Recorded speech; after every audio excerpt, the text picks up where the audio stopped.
Monique Maffedouet, qui est présidente conseillère scientifique du Fonds de l'image et du texte pour la jeunesse, la Fondation Paike Schmitt, docteur en philosophie en lettres.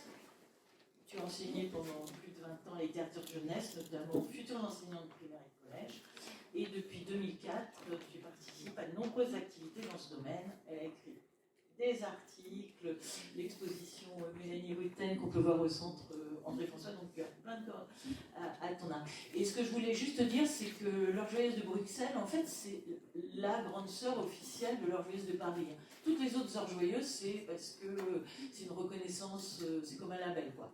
Mais voilà, et c'est vrai que depuis qu'on avait commencé à travailler sur l'histoire de l'Heure Joyeuse, on a eu des contacts très fréquents et qui continuent, en particulier avec Luc Bathieu, hein, qui travaillait dans les bibliothèques de Bruxelles, et on avait fêté d'une façon extraordinaire, on avait été invités pour les 75 ans de l'Heure Joyeuse de Bruxelles, et on avait retrouvé là-bas le même mobilier qu'ici, enfin bon, vous verrez des photos dans l'expo.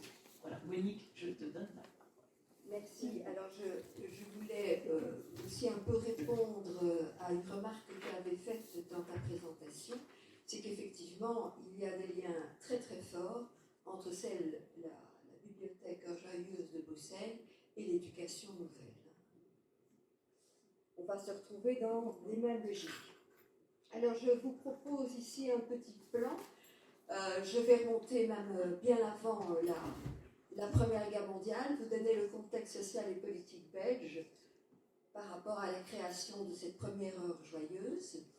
Et puis j'aborderai le fait des créations des bibliothèques pour enfants dans un choix de société où on peut opposer globalement les pays latins comme les nôtres et les pays anglo-saxons surtout, mais même d'Europe du Nord ou des Pays-Bas et de l'Allemagne. Je vous parlerai des 8 heures joyeuses, c'est-à-dire les filiales qui ont été créées à Bruxelles entre 1920 et 1978. Bon, attention, je suis belge, donc je fais un gros effort. Mais par terre, parfois, peut-être que je vais sortir un chiffre qui va vous paraître étrange. Et puis, donc, c'est 8 heures joyeuses avec l'ancrage social qui est essentiel, en tout cas, dans la logique bruxelloise, et j'ai cru comprendre dans la première logique parisienne aussi, puisque c'était un quartier mixte. Et ma conclusion sur les dangers du repli identitaire. Alors, en 1920, l'année de l'ouverture de la première heure joyeuse à Bruxelles, la Belgique existe depuis à peine 90 ans. Elle est le produit certes de révoltes internes, mais aussi et surtout peut-être de batailles diplomatiques auprès des grandes puissances européennes. Malgré une constitution considérée à l'époque comme particulièrement respectueuse des diverses libertés, le pays n'en est pas moins dirigé par une oligarchie élue au suffrage censitaire masculin jusqu'en 1893, ce qui signifie pratiquement qu'un peu moins de 2% de la population belge peut alors voter. Ensuite, par un suffrage universel toujours masculin, tempéré cependant par un vote plural, de 1894, ils le font exprès dans leur date, à 1918. Il faudra attendre 1919 pour obtenir des élections au suffrage universel masculin, et 1948, bien entendu, pour que les femmes aient enfin le droit de vote. Vous verrez qu'à un moment donné, je vais parler de femmes qui ont des responsabilités politiques. Nous sommes un pays d'absurde, et elles ne pouvaient pas voter, mais elles pouvaient être élues. Cherchez la logique. Alors, durant les années qui ont précédé la loi d'Estrée, qui pour nous est essentielle, qui est celle du 17 octobre 21 sur les bibliothèques publiques, surtout de 1830, création du pays, à 1885, une lutte sans merci oppose alors les deux forces politiques du pays, catholiques et libéraux. L'ancêtre du Parti socialiste, le POB, ne sera fondé, lui, qu'en 1885. Les cléricaux et les anticléricaux se déchirent lors d'une première guerre scolaire avant de conclure un accord avec la loi du 19 mai 1914 qui instaure l'obligation scolaire de 6 à 14 ans. Elle ne sera appliquée qu'à partir de 1919 en raison de l'invasion allemande du 4 août 14 et de l'occupation qui va durer jusqu'en novembre 18. Dès lors, le travail des enfants de moins de 14 ans est enfin interdit. Il est important de se remettre en mémoire l'ensemble de ces événements parce que la loi du socialiste, en fait à l'époque parti ouvrier belge, mais du socialiste d'Estrée, cherche en fait à compléter celle sur l'obligation scolaire de 14 pour contribuer davantage à l'éducation et donc, selon la logique de l'époque, à la moralisation de l'ensemble de la population, en l'occurrence surtout celle des classes laborieuses, censées dangereuses pour l'ordre établi. Avant 14, aux alentours de 1910, la Belgique comptait 2000 bibliothèques populaires, le plus souvent soutenues par des communes ou la Ligue de l'enseignement, je crois que vous connaissez aussi, qui a été créée par des libres penseurs, en tout cas en Belgique, en décembre 1864. Et leur objectif est répandre le goût de la lecture et de l'instruction parmi le peuple, en mettant les livres à la portée de tous. Il est illusoire de connaître réellement le pourcentage de la population alphabétisée à cette époque. Les recensements nationaux nous donnent quelques éléments, mais ces statistiques d'alors considèrent comme alphabétisés tous ceux capables de signer un acte officiel de leur nom et de déchiffrer quelques lignes dans un journal, ce qui est totalement insuffisant, évidemment, pour la lecture de livres. Selon ces critères-là, en 1900, 68% des Belges de plus de 15 ans l'étaient, donc alphabétisés. En 1910, 75%. Et en 1920, année de la création de la première heure joyeuse, 92%. Attention cependant à ne pas trop se laisser bercer par ces chiffres optimistes, car si en 1900, 94% des enfants fréquentent déjà l'école primaire alors qu'elle n'est pas obligatoire, seuls 5% terminent les 6 années. La période est donc difficile, non seulement, bien entendu, pour les classes populaires, mais aussi pour les femmes, même pour celles issues de la bourgeoisie, qui n'accèdent à l'éducation au XIXe siècle que par le biais de pensionnats conventuels, qui dispensent un enseignement rudimentaire où la couture et l'évangile remplacent les cours généraux. L'histoire de l'émancipation féminine semble liée à ses débuts, en Belgique du moins, à la création d'un enseignement secondaire de qualité pour filles. Alors, Isabelle Gatti de Gamon, pédagogue pacifiste et première femme franc-maçon belge, avec l'aide de la ville de Bruxelles, donc je vous parle toujours de la région, jamais du pays entier. Je vous ai marqué ici un passage sur ce qu'est la femme dans la société, notre société de l'époque, sachant que c'est écrit par un docteur, je ne vais pas donner son nom facile, étant avant tout un médecin des pauvres et des ouvriers. Donc ce n'était pas un gars d'extrême droite. Hein. Voilà. Bon. Alors, donc, Gatti de Gamon a créé à Bruxelles en 1864 la première école des femmes dans le secondaire, qui soit une école laïque communale. Et c'est au centre-ville. Et alors, il faut savoir que la géographie de Bruxelles est très différente de celle de Paris. Le centre-ville, ce sont des lieux défavorisés. La banlieue, ce sont beaucoup, la banlieue du sud de Bruxelles, du moins, ce sont des populations favorisées. Ça, il faut le savoir. Donc ici, c'est en plein centre-ville, amorce de la promotion intellectuelle des femmes dans le secondaire. 12 ans plus tard, en 1876, un second établissement du même type ouvre dans un quartier proche des Marolles, un des quartiers les plus pauvres de Bruxelles, sous la direction d'Henriette Dachbeek, autre féministe belge.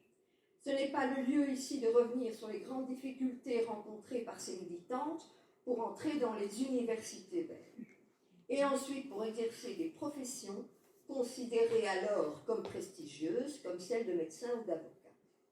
Mais il faut garder à l'esprit l'ensemble de ces victoires obtenues de haute lutte pour mieux comprendre la situation générale.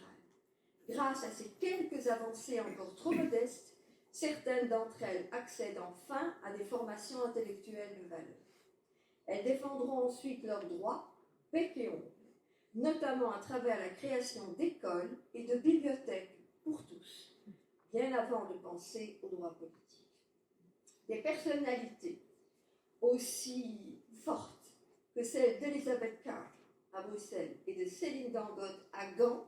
Pour ceux qui ne le sauraient pas, Gand, c'est la partie néerlandophone du pays. Ce sont des personnes qui ont, grâce à elles, les femmes ont pu s'émanciper et elles ont aidé à la scolarisation de tous les garçons et de toutes les filles de 6 à 14 ans. Alors, les créations de bibliothèques pour enfants aux États-Unis et en Europe, un choix de société. Le monde anglo-saxon est très clairement favorisé en termes de bibliothèques accessibles au plus grand nombre de lecteurs. Aux États-Unis, alors là j'espère que je ne vais pas commettre des erreurs, parce que moi je ne savais pas que j'aurais 2 Américains en face de moi. Aux États-Unis, selon mes recherches, dès 1731, à Philadelphie, une bibliothèque est ouverte au public, gérée par l'association privée, bien sûr, Benjamin Franklin.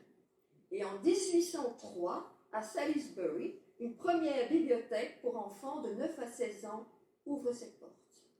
En 1833, une première bibliothèque gratuite à Peterborough, pardonnez-moi pour la manière dont je prononce, et en 1854, une bibliothèque de prêt à Boston. À partir de 1850, des bibliothèques publiques sont créées en Grande-Bretagne et aux États-Unis, financées par un impôt spécial. Enfin, en 1887, la première école de bibliothécaires au monde voit le jour à l'université de Columbia en 1889.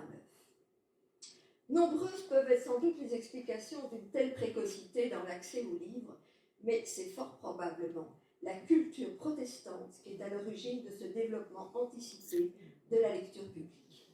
Contrairement à la vision catholique, la réforme prône en effet un accès direct aux livres. Elle est donc particulièrement intéressée par l'alphabétisation de tous et par l'accès à la lecture.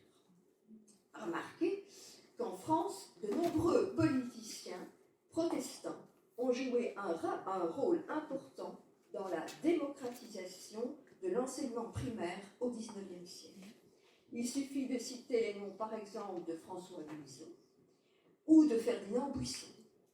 Le rapport à la lecture est perçu très différemment dans le monde culturel catholique, où la méfiance est de mise envers l'écrit. Les livres sont le plus souvent considérés au départ comme pernicieux. Les livres interdits font légion dans le fameux Index Librorum Prohibitorium, ce qui explique, en partie du moins, le retard des pays latins avec le monde anglo-saxon, mais aussi sur les sociétés germaniques ou scandinaves. Avant la Première Guerre mondiale, on trouve déjà la trace de bibliothèques pour enfants en Allemagne en 1908, en Suède en 1911, comme aux Pays-Bas, selon les chercheurs, je n'ai pas pu vérifier, en 1912 ou 19 à Amsterdam. Et là, vous voyez le fameux abbé Bethléem de mauvais augure. Il n'en reste pas moins qu'en Belgique, certaines tentatives ont aussi vu le jour. Ce fut le cas notable à Gand, donc en pays flamand, dès le 24 janvier 1910, où une bibliothèque pour enfants est créée par l'Union des femmes gantoises et de Flingen. Ça veut dire les courageuses. Grâce notamment à la forte personnalité de Céline Dangote, il est vrai que nous sommes là en présence d'une militante féministe issue d'une mouvance non confessionnelle, socialiste, voire anarchiste, comme le fut d'ailleurs officiellement son époux, le poète Raymond Limbosch. Bruno Lizen, qui a travaillé sur les bibliothèques populaires en Belgique, a souligné dans ses recherches sur l'évolution de ces bibliothèques l'importance de cette tentative gantoise précoce. Alors j'en arrive à ce fameux combat de Céline Dangote et d'Elizabeth Carter. Le féminisme en Belgique, du moins dans la seconde partie du XIXe siècle et peut-être encore au début du XXe, prône avant tout l'égalité civile et économique avant de s'occuper de tout ce qui est politique. Il s'ancre dans ce but essentiellement dans des visions pédagogiques qui tentent de lier école et bibliothèque. Lien qui aujourd'hui encore se tisse entre ces deux institutions sur le territoire, et uniquement là, de la ville de Bruxelles, où les bibliothèques sont rattachées à l'instruction publique et non à l'écheminat de la culture, comme partout ailleurs en communauté française de Belgique, où c'est sous l'écheminat de la culture. C'est une période où le livre est considéré avant tout comme un outil d'émancipation. C'est ainsi que Céline Dangote ne se limitera pas à participer à la création d'une bibliothèque pour enfants, comme d'ailleurs à celle d'une école où garçons et filles suivront ensemble les cours. J'ai bien dit ensemble. Sensible à la beauté des formes, alors je ne sais pas si l'art est international, mais sensible à la beauté des formes, elle va reprendre, mais c'est la même chose, elle va reprendre le commerce de sa mère en 1912, tout en lui donnant une nouvelle dimension esthétique.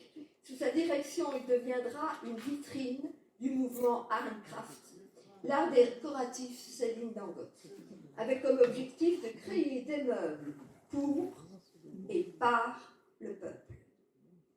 Dans ce cadre, elle se lancera aussi dans l'édition de livres d'art pour jeunes enfants. C'est ainsi qu'elle crée sa collection du petit artiste après la Première Guerre mondiale. Elle choisira dès lors de collaborer avec des plasticiens belges de renom, comme Léon Spuliart, que vous connaissez peut-être, j'espère, Georges-Marie Balthus ou Jeanne Vie. Malheureusement, l'affaire ne sera jamais rentable et seuls 6 ouvrages seront publiés. Volontaire et idéaliste, elle collaborera également avec Elizabeth Carter à la création de la première heure joyeuse à Bruxelles et sera consultée lors du démarrage d'une bibliothèque pour enfants à Mons, donc du côté francophone. Époque bénie où on pouvait beaucoup plus facilement passer d'une partie à l'autre des frontières linguistiques. Les archives communales de la ville de Bruxelles dévoilent par ailleurs qu'elle a fait la visite en 1930 de l'heure joyeuse numéro 2, insérée dans le complexe éducatif de la rue du Canal. Son combat social, philosophique, politique, culturel l'a aussi conduite à devenir la première femme franc-maçon initiée à Gand et est une des fondatrices avec Gatine Gamon de la première loge bruxelloise mixte de l'ordre maçonnique mixte international en 1912. La volonté des fondateurs de cet ordre est de permettre aux femmes d'être initiées et de transcender par-delà frontières, ethnies, cultures, religions, et de lutter ainsi pour la paix entre les nations. Les personnalités de Carter et de Céline Dangote, alors qu'elles sont très très proches, leur parcours est presque similaire, même si elles sont nées à presque 20 ans d'écart. Toutes les deux sont des femmes engagées, socialistes, franc-maçonnes, adeptes de l'éducation nouvelle et féministe. Toutes les deux ont bénéficié d'une éducation soignée dans un milieu ouvert et croient à l'émancipation des femmes par l'enseignement et la culture. Toutes les deux se battent aussi pour la mixité à l'école comme dans les bibliothèques. C'est avec les hommes qui partagent leurs idéaux qu'elles veulent construire une société plus juste et plus égalitaire. Toutes les deux, enfin, sont restées beaucoup trop longtemps dans l'ombre, sans réelle reconnaissance. Si Elizabeth Carter a longtemps donné son nom à un lycée de la ville de Bruxelles qu'elle avait créé, au moment de la fusion de cet établissement avec l'Athénée Adolphe Max, chez nous, lycée Athénée, c'est filles-garçons, Pas tout à fait la même chose. École de garçons équivalente, c'est bien entendu le nom masculin qui est resté. Seule la bibliothèque pédagogique et d'animation Elizabeth Carter garde le souvenir de cette personnalité d'exception. Pour trouver quelques traces des parcours de ces deux insoumises, il faut fouiller les archives de la ville de Bruxelles et ou la littérature scientifique néerlandophone. Là, on avance sur la francophone, surtout celle de l'université de Gand, notamment les articles de Christophe Verbruggen et Julie Carlier, qui mettent à l'honneur le combat de Céline Dangote. Il serait temps de rendre à ces deux féministes la place qu'elles méritent dans l'histoire culturelle de la Belgique. Et tu vois ici, Lily Carter introduit la méthode de Crowley. Au lendemain de la Première Guerre mondiale, ce sont encore des femmes, mais vous nous en avez parlé, qui aux États-Unis ont fondé, alors je ne vais pas prononcer le nom, je vais la prononcer à la française, comme ça on ne va pas se moquer de moi, l'American Book Committee on Child Libraries, dirigée par Madame Caroline Griffiths, dans le but d'aider les enfants de Belgique et de France, qui avaient souffert particulièrement de l'occupation allemande. L'idée centrale était d'offrir au plus grand nombre de jeunes un véritable accès à la culture, considérant que le livre était alors le meilleur médium pour acquérir des connaissances suffisantes afin de devenir membre à part entière de la société civile et de pouvoir ainsi jouir plus tard des droits civiques. C'est à Bruxelles, 4 ans avant celle de Paris, qu'est-ce que vous n'avez pas déjà dit proposé en même temps. Oui, mais c'est grâce à une femme qu'elle a été créée. Que la première orgueilleuse a vu le jour, surtout, dit Bruno Lizen, grâce à la ténacité d'une femme remarquable, Lily Elizabeth Carter, alors directrice des cours d'éducation de la ville de Bruxelles. Ensuite se développera un ensemble de 8 bibliothèques de 1920 à 1978 qui permettront aux jeunes bruxellois d'accéder à des lieux de lecture conçus directement pour eux et dans lesquels leur sont confiées de véritables responsabilités. En effet, chaque mois, une assemblée générale des lecteurs était réunie pour élire en son sein un chef pour un mois. Chef qui, le mois suivant, s'occupait, outre de l'ordre de la salle de lecture, de la gestion des images et de gravures, comme des causeries du jeudi. Pour rappel, c'était à l'époque le jour de congé des enfants à l'école. Alors, essentiel également, l'accès direct au livre, il est instauré pour tous les enfants. Tous les enfants à partir de 6 ans quand même. Pour arriver à créer ces bibliothèques, Carter non seulement s'est rendu aux États-Unis en mai 1919, aussi bien à Washington qu'à New York, mais elle est aussi intervenue auprès des autorités politiques de la ville de Bruxelles. Elle ira plus loin encore, assurant elle-même le service de la salle de lecture de l'heure joyeuse numéro 1, avant que ne soit formée Adrienne Huvel-Levé, qui restera en poste, qui sera la première bibliothécaire, et elle restera en poste jusqu'à 1951. Tout au long des années 20 et 30, sous sa houlette, l'institution établira des liens non seulement avec les autres régions de Belgique, mais aussi à l'étranger, que ce soit en Europe. Alors, j'ai trouvé des traces de la France, bien sûr, des Pays-Bas, de la Suisse, de la Grande-Bretagne, de la Roumanie, de la Pologne, même de la jeune République lettonne, ou même sur d'autres continents, les États-Unis, le Japon et l'Égypte. L'époque est à la joie, chacun voulant oublier les horreurs de la guerre qui vient de se terminer. Ces contacts avec l'international se veulent de véritables protections contre les divers nationalismes qui ont précipité l'Europe dans le bourbier des tranchées. La période est au bonheur, à l'utopie, comme tu le disais toi-même, avec l'idée très claire de préserver la paix. La Société des Nations verra d'ailleurs le jour en 1919 dans cette optique. Elizabeth Carter, en août 14, avait déjà transformé son établissement scolaire en hôpital pour enfants, abandonné. En 1925, au moment où elle prend sa retraite, elle adhère au Parti ouvrier belge, ne cessant de lutter toute sa vie pour une réelle justice sociale.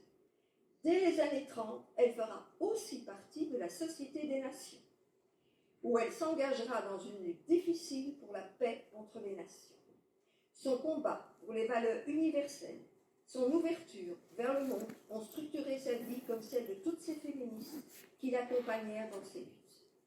Diplômée en 1883 de l'école créée par Gatti-Gamon, elle a obtenu son titre de régente 2 ans plus tard. C'est un titre qui a existé en France aussi, mais qui n'existe plus du tout.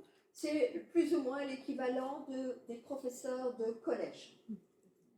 Donc elle a obtenu son titre de régente dans cette école et son brevet d'anglais en 1886. Il faut dire qu'elle était d'origine britannique, mais née à Bruxelles et a obtenu la même année que l'obtention de son brevet la nationalité belge. Ouf, elle est belge, je vais la mettre en avant. Elle a enseigné plus de 20 ans au cours rue du Marais du cours d'éducation de Gatti-Gamon, avant de fonder elle-même son cours d'éducation en 1908. Non sans mal d'ailleurs. En effet, selon Eliane Gubin, historienne spécialiste du féminisme en Belgique, pressentie comme future directrice de la nouvelle école moyenne pour filles, sa candidature rencontre des réticences de la part de Léon Lepage, échevin de l'instruction publique, qui la trouve si peu belge, avec une mentalité exotique qui est en contradiction avec toutes nos idées. Comme quoi, les époques changent, les représentations sociales évoluent, les stéréotypes restent.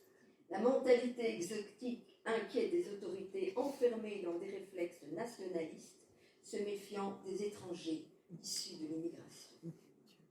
D'autres activités sociales ont jalonné son parcours. La création d'un cercle d'alphabétisation pour jeunes filles défavorisées, appelé les réunions amicales, situé rue Haute, en plein Maroc. Comme son investissement au sein du groupement belge, mais il est aussi français, mais du groupement belge de la Porte Ouverte, je crois que ça parle comme terme, c'est un mouvement mixte et multiculturel créé en 1929 pour défendre l'emploi féminin.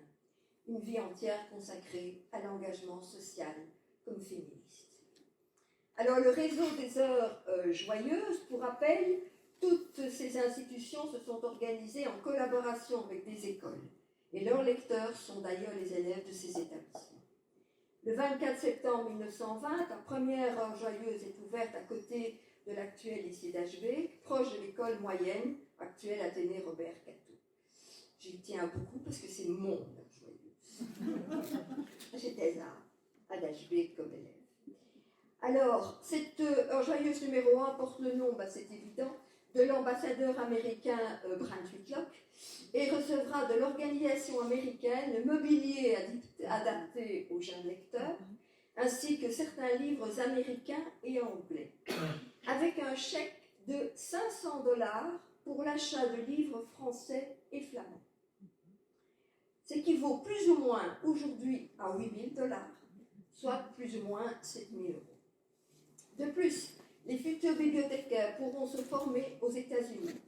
Anne Cohen viendra même à Bruxelles pour instruire la première bibliothécaire en titre, Adrienne Huvel-Levé, ainsi que son adjointe, Marguerite Pierrard.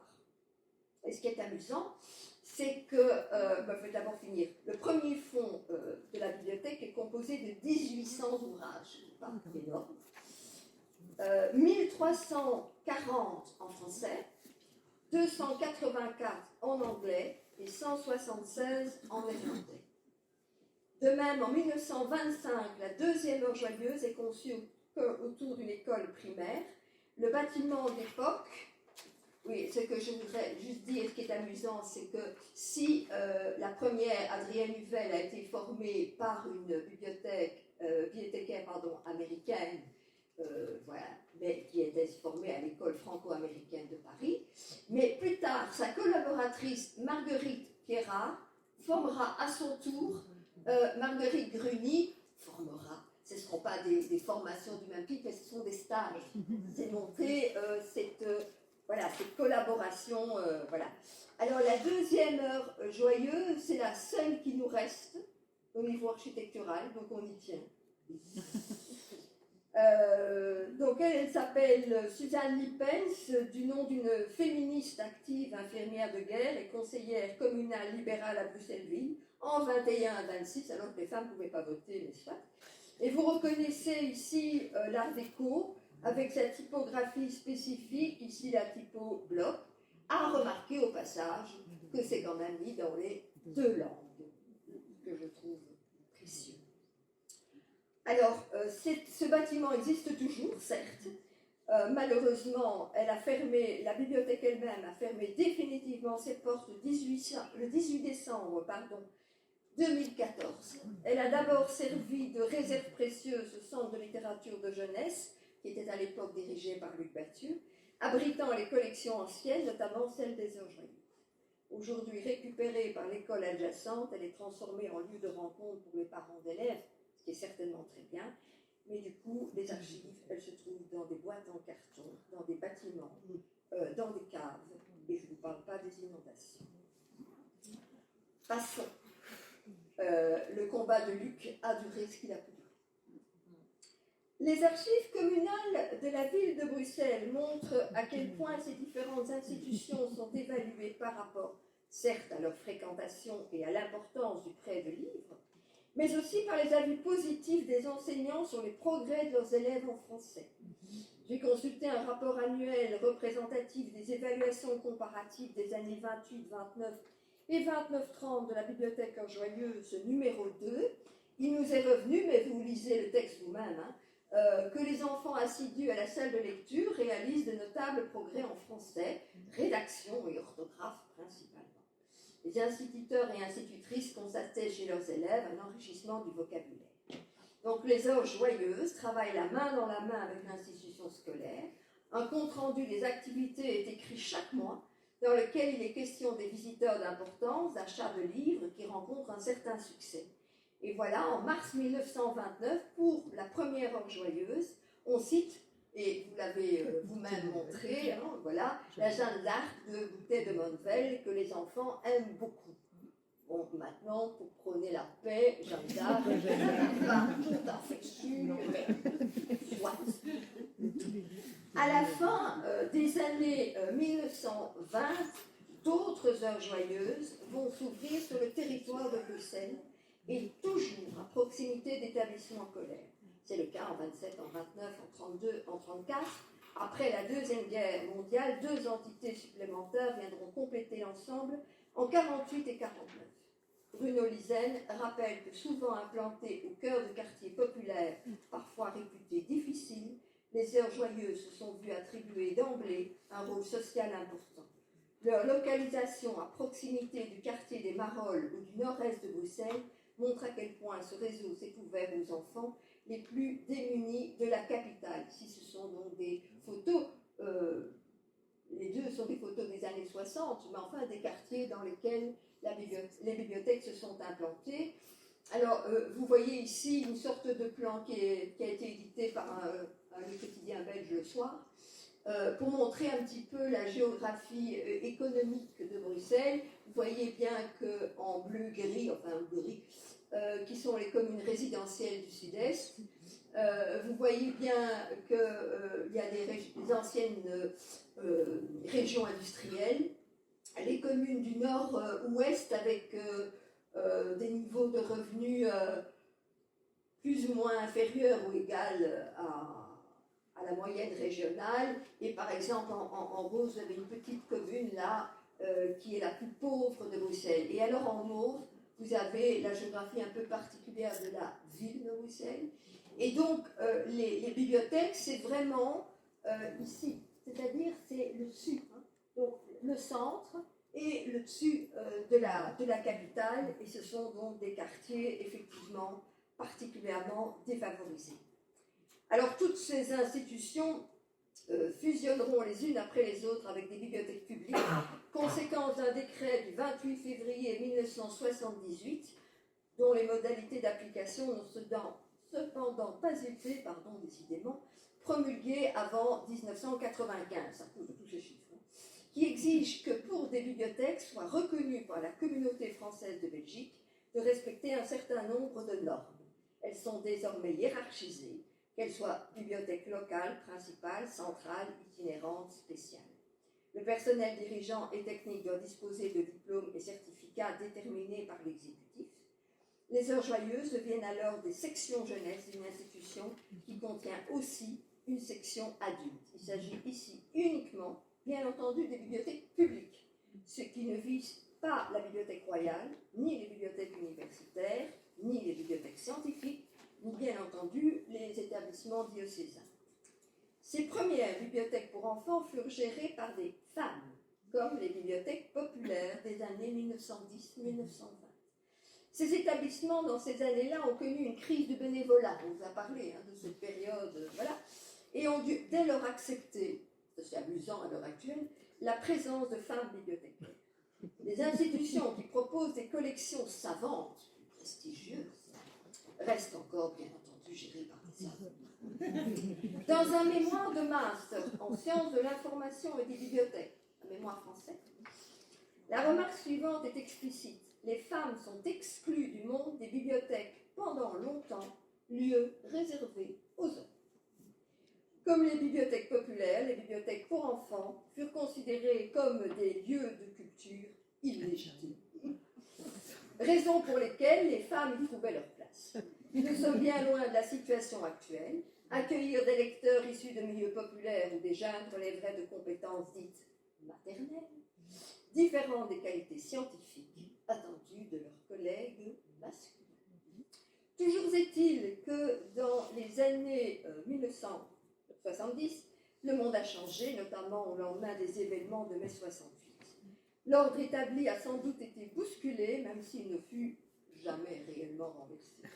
Les certitudes se sont peut-être vues partiellement du moins remises en cause. Quelques améliorations voient le jour en bibliothèque, notamment au niveau de l'âge des lecteurs. Désormais, il ne faut plus attendre 6 ans et son entrée à l'école primaire pour pouvoir s'inscrire dans une bibliothèque.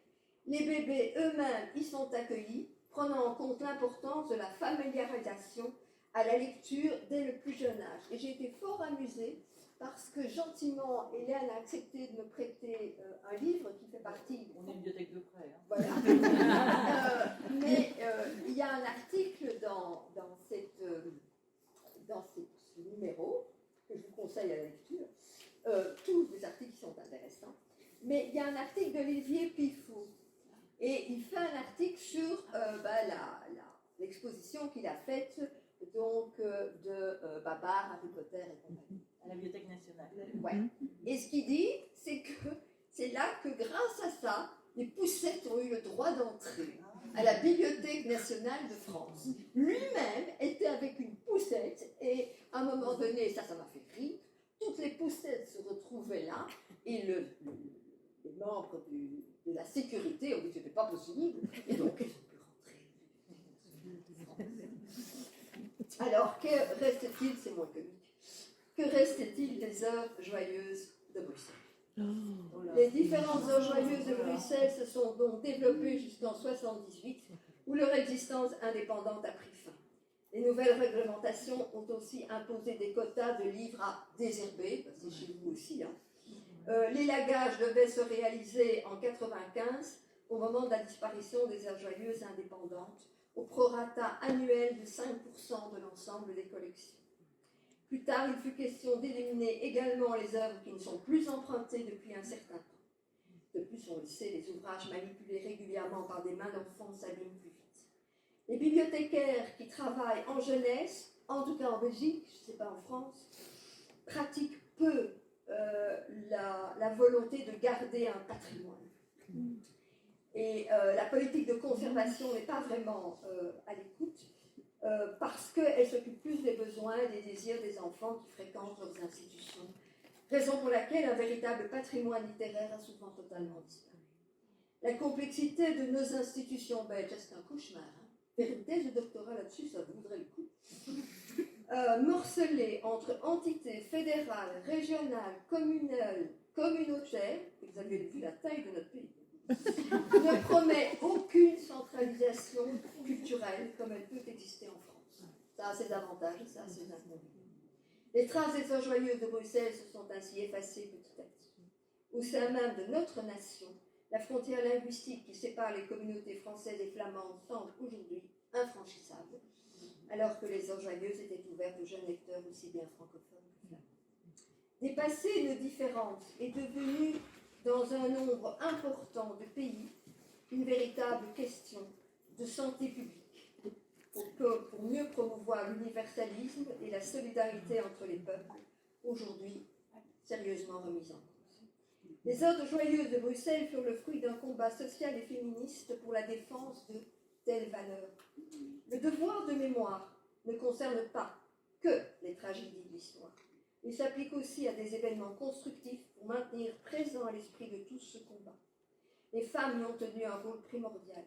De nos jours, leurs droits et leurs libertés sont mis en danger dans de nombreuses régions du monde.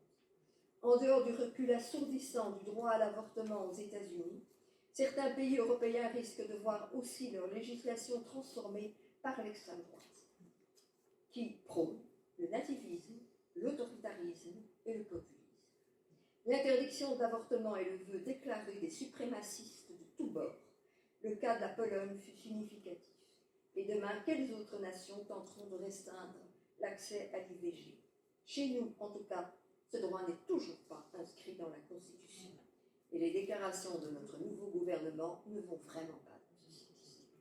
Pour toutes ces raisons, nous devons rester vigilants et transmettre le message de ces hommes et de ces femmes, mobilisés au nom de la justice sociale, de l'égalité des sexes, de l'accès à la culture pour tous, loin de tout repli identitaire stérile. Cette mobilisation est devenue urgente de nos jours, hélas.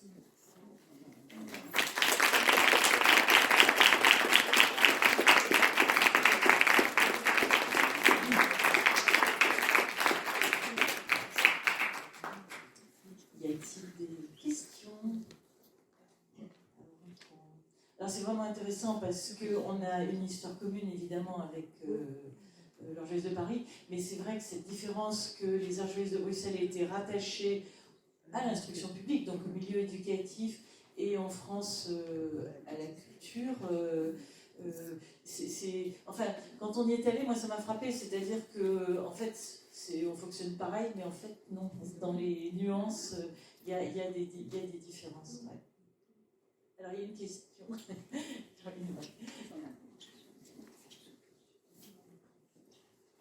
Merci, c'est l'avantage d'être totalement extérieur. J'ai plein de questions et j'apprends beaucoup de choses, donc merci encore. J'aurais une question peut-être plus spécifiquement à propos d'Elizabeth Carter. Donc vous évoquez ses origines justement anglaises, qu'elle s'est rendue aux États-Unis.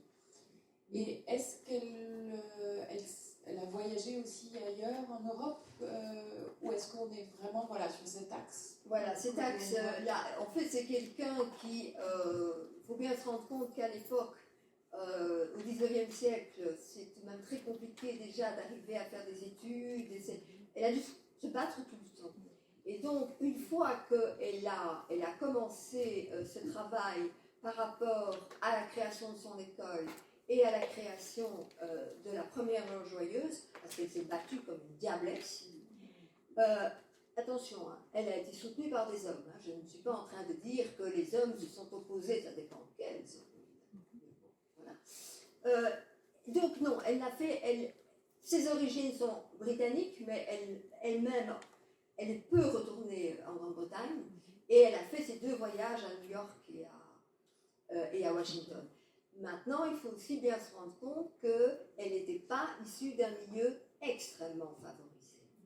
Et donc, elle n'était pas comme on nous a montré certaines Américaines qui avaient une seconde résidence à Paris. On n'est pas du tout dans le même registre. Gatille Gamon, par exemple, qui a créé la première école secondaire laïque pour jeunes filles, elle est issue d'un milieu pauvre.